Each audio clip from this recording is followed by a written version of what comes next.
Hello, everybody, and welcome back to my channel. If you didn't know, I'm a diagnosed narcissist, but before I say the things I'm going to say in this video, keep in mind that I am not a licensed professional, so with that out of the way, I've been thinking a lot about my struggles with object constancy, and in so doing, I've also been thinking a lot about borderline personality disorder, because oftentimes when you think about splitting, I think typically in a lot of like cluster B settings, most people often think about, you know, those with borderline personality disorder. And the thing that I never necessarily understood, and I have seen it, so it's not like I'm, unheard of the notion that people can be comorbid with both NPD and BPD. So it's in the same cluster, obviously. It's both in the same cluster B set of personality disorders. But here's the thing: I never actually understood how somebody could have both borderline personality disorder and narcissistic personality disorder. But after being on the podcast with my friend Alan discussing object constancy, I said a lot of things about how I kind of basically have borderline thoughts.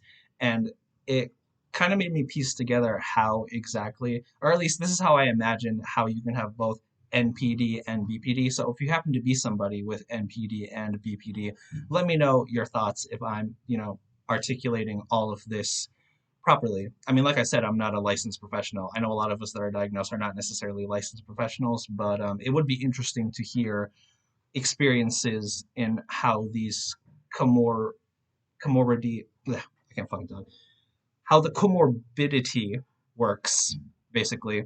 Because after being on that podcast with my friend Alan, I thought to myself during and even after, to be honest. I mean, I'm still up until now. That's why I'm making a video about it. I think I am kind of close to having a borderline diagnosis. I don't think I have borderline personality disorder personally, but at least I can see how the overlap happens in a lot of cluster B disorders and whatnot. So the main thing was about the object constancy, basically. Like, I'm not saying I don't understand why borderline and narcissism are grouped in the same cluster B sort of like category, but I never really thought about it beyond the surface of like, oh, if you have a cluster B, personality disorder, basically you struggle with like a sense of self. You don't really know who you are and whatnot, and even just like the splitting or like whatever. But I mean, like, our coping mechanisms as narcissists and borderlines are extremely different, that it kind of makes me, well, it did make me confused as to how you could have both NPD and BPD actually simultaneously, or at least as like an ongoing condition. Because I think if you're a cluster B, in certain situations we could probably relate to each other, just talking about like our lack of self, lack of self identity and whatnot. But I've been thinking a lot about being like a narcissist and whatnot.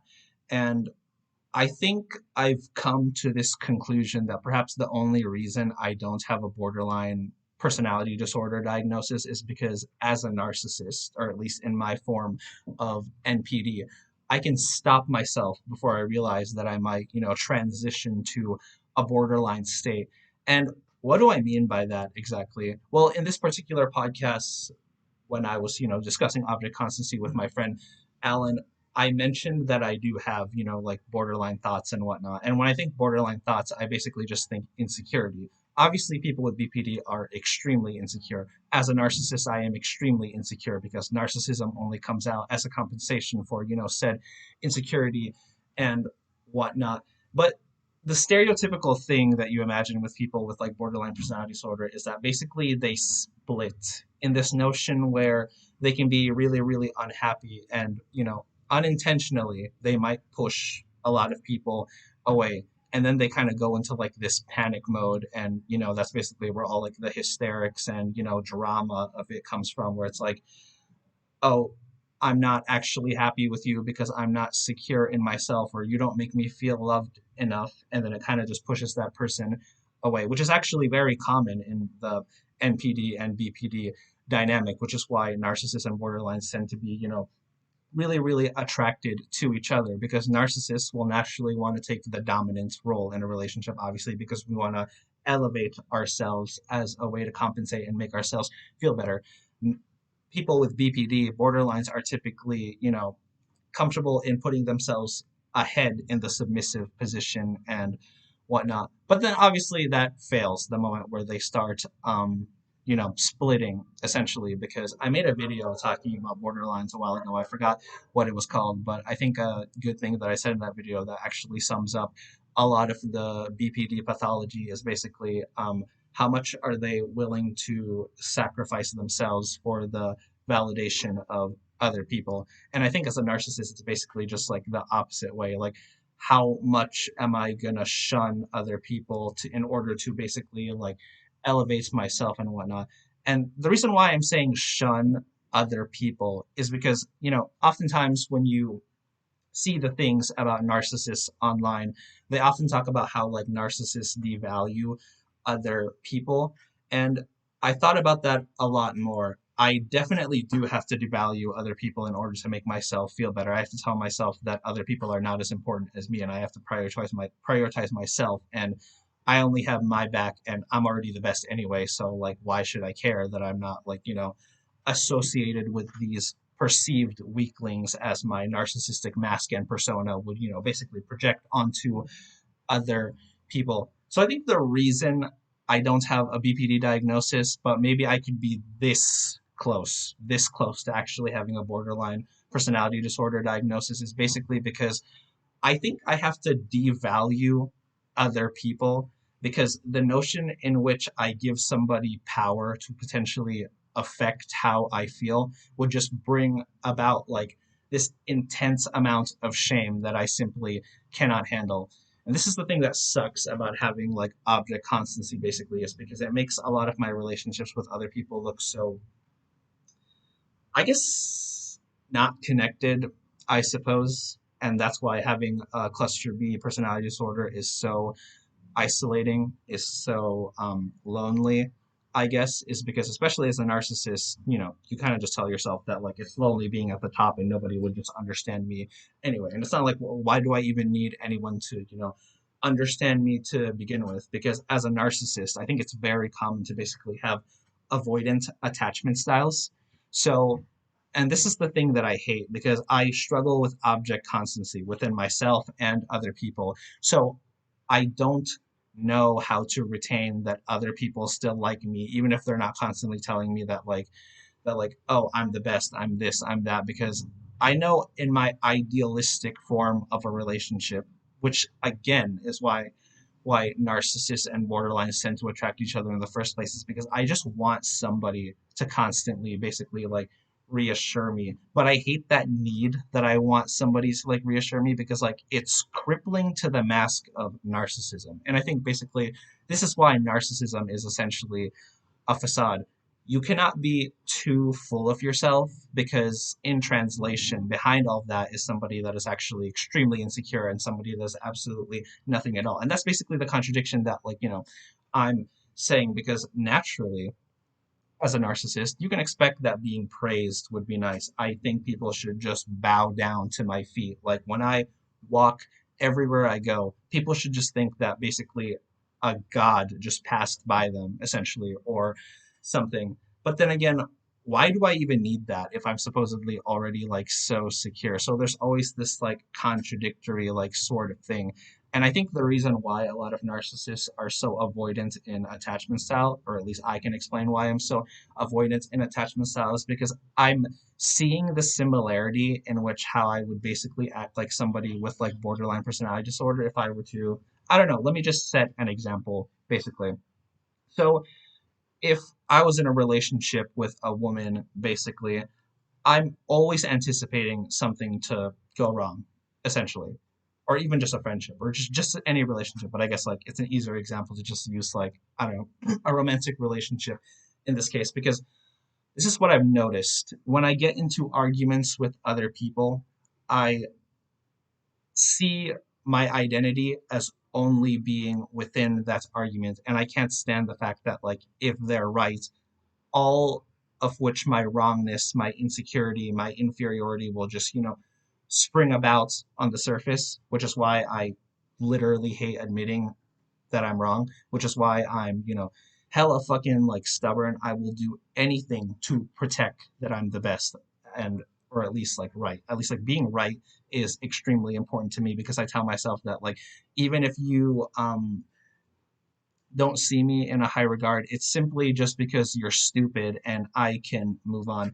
I've realized that if I were to give somebody the power to basically influence how I feel about myself, I'm kind of, I guess I should just be honest, like terrified of the notion that I will look as BPD, as somebody that is BPD basically. So I kind of have to start devaluing people. And I think the reason why borderlines have borderline personality disorder basically is because they're because their self-image, or at least like the self-image that they try to project upon themselves, from which I've noticed, is so other oriented in comparison to like let's say being a narcissist, especially a covert narcissist, which is something that I identify with more. They need other people. And I know you can say that everybody needs other people because we're simply just like a social species and whatnot. But I mean, like, that's the contradictory thing with like the narcissism, though. I want to be good enough in a relationship, but again, like I'll keep saying it, I hate the notion that like that is dependent, that would ever be dependent upon how somebody thinks of me. And it inevitably is because even though I'm propping myself up, narcissism, again, is just a mask, basically. So in any sort of conflict, I have to be dismissive. If I don't get my way, I have to be dismissive, basically, because, you know, obviously if you devalue somebody, they have less of an impact on you. And I think this is where I really struggle with getting to like intimately like connect with somebody, because if in a relationship I am always at a distance, I will never truly connect with somebody because I don't have the trust that um again, if basically I had better like object constancy, somebody can give me, let's say, constructive criticism, someone can, I don't know, like make different suggestions as to like how I am, like I can't cope with that. So that is essentially the epitome of so much insecurity in terms of like being a narcissist.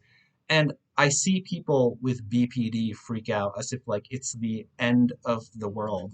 And I think it almost would be essentially because I think like I've noticed like throughout my life, in order for me to like regain power, I've stopped giving other people the ability to have like any sort of like power over me, which is really kind of funny because I'm obviously still very much filled with like, I don't know, rage, anger, and frustration. I've said it enough times in so many videos that like basically everything is stupid, like this or that.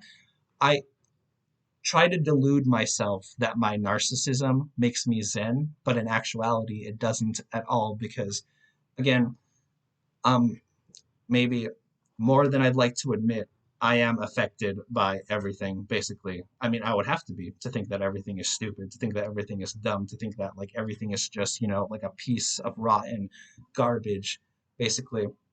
So I think like the thing that stops me from being able to connect with other people better is that like okay, it is a safe haven in a way. It's what I've always been comfortable with for like as much as I can in order to like maintain myself better. But then again, see, this is where loneliness basically comes from. And I don't know.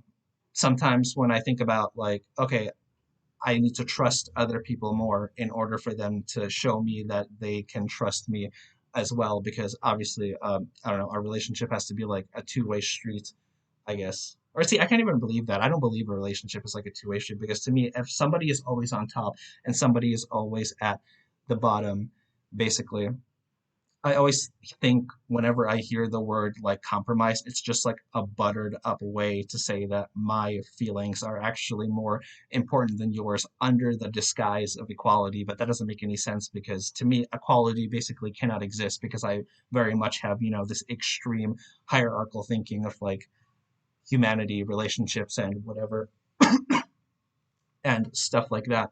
And I think if I were to like even lose that narcissistic mask, I would basically just become a borderline. And I don't know, it doesn't look any better. Obviously, people with borderline personality disorder basically have like their own struggles and whatnot. So yeah, I mean, I've been thinking about it a lot, and yeah, I really see more of the similarity as to like why NPD and BPD are both like a cluster B, sort of like disorder. Because like it's almost like, yeah, it pretty much is basically like two sides of the same coin. Because if I could separate myself from somebody in a relationship, which is also kind of necessary because you need to be able to stand on your own as well, then essentially I would have object constancy. If borderlines could do that, they would essentially have object constancy. But basically, I do have no, no, no. I basically do have BPD thoughts all the time. I think I said that earlier in the video, but I didn't really like clarify. But basically, okay, the thing that sucks about like object constancy is that like if we don't have constant reassurance as a narcissist, or even I would say for somebody that has like BPD, it's basically out of sight, out of mind. And the only difference between me and somebody with borderline personality disorder basically is because like my narcissistic shield helps me from displaying those let's say insecure like borderline thoughts. And in that podcast with my friend Alan, I mentioned that like, I often do think maybe when my friends aren't around, they're basically talking shit about me, or basically every single relationship that I may or may not have, which is why I've kind of been struggling a lot in like the romance department, basically. And I know all you narc abuse people are going to be like, obviously, yeah, whatever, spare me that. But basically, um, I am insecure as much as a borderline.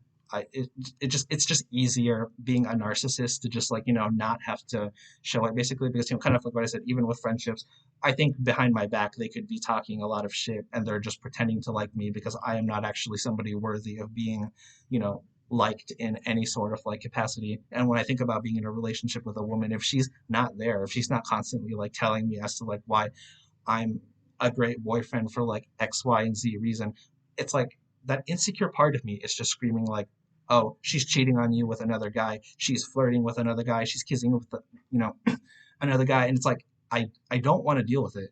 So I inevitably just have to like devalue people. And I think essentially if borderlines were able to devalue people as well, they would essentially just look like narcissists. So basically there's a lot more in common between narcissists and borderlines than maybe a lot of us are willing to admit. But I tried for this video. So those are basically thoughts that I wanted to share about I guess NPD and BPD comorbidity, because it still sounds foreign to me because I'm more of a hardcore narcissist, at least from like my point of view, but it's the same cluster nonetheless. So NPD and BPD, why can't you have both those diagnoses, I guess?